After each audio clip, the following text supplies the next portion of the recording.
Tools that you need for this part are Qcell, resin. I'm using this Solra's UV Cure resin. This is polyester though, so if you're working with EPS foam, do not use polyester resin. In that case, you would need to use epoxy resin. You're going to need masking tape, gloves, stirring stick, mixing cup, a squeegee, and this is optional.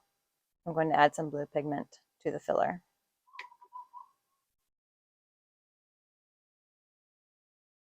Okay, so you want this to be about the consistency of peanut butter.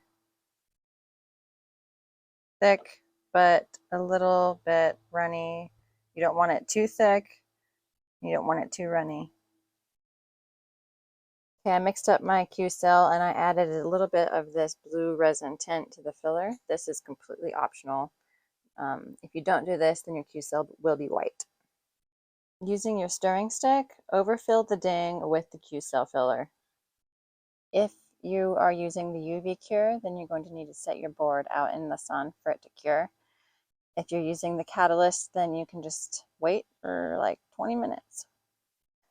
All right, so the Qcell is cured. Now let's move into the next phase, which is sanding. I'm going to go ahead and use my power sander. And I'm going to start with just a heavy grit. This is 60 grit, and then I'm going to move to 120 grit. I also have a handheld sander that I use to finish up. Safety gear, I'm going to use my earbuds and listen to music as earplugs. And then I'm going to wear some gloves, my safety goggles, and my respirator.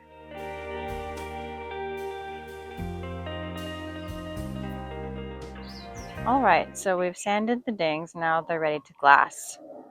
Tools that you need to glass are fiberglass, cloth, resin. I'm going to switch to this epoxy resin and catalyst. You're going to need a measuring cup, a container for the resin, a little brush, a scraper, some gloves, and scissors. Okay, so for each ding, you're going to cut 2 different pieces of fiberglass cloth. One will be just the same size as the ding, and one will be a little bit larger.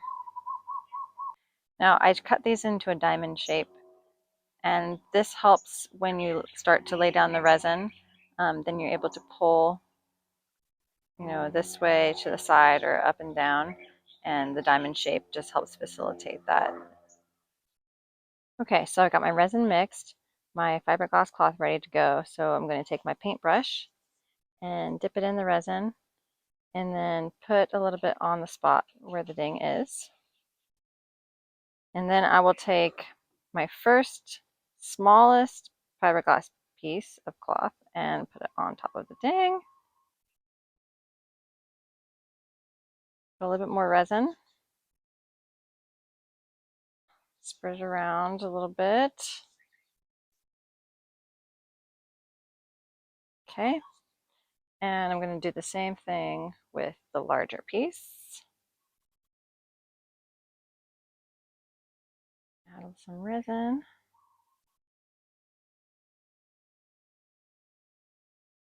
Okay, and spread it around with your squeegee spatula thing.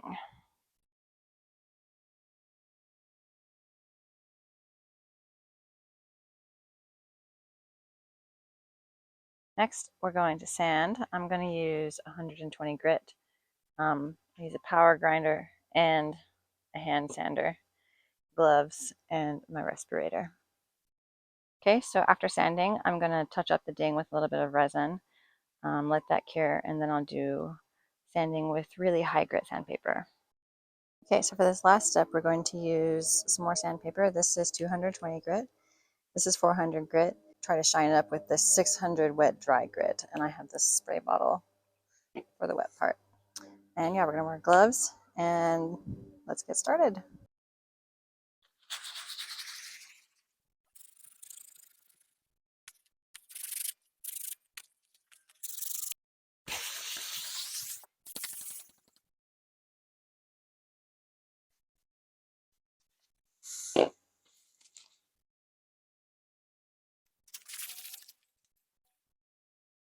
All right, it's done. Not perfect. I clearly didn't match the blue right, but hey, it's done. It's smooth. It's watertight. That's all that really matters, isn't it?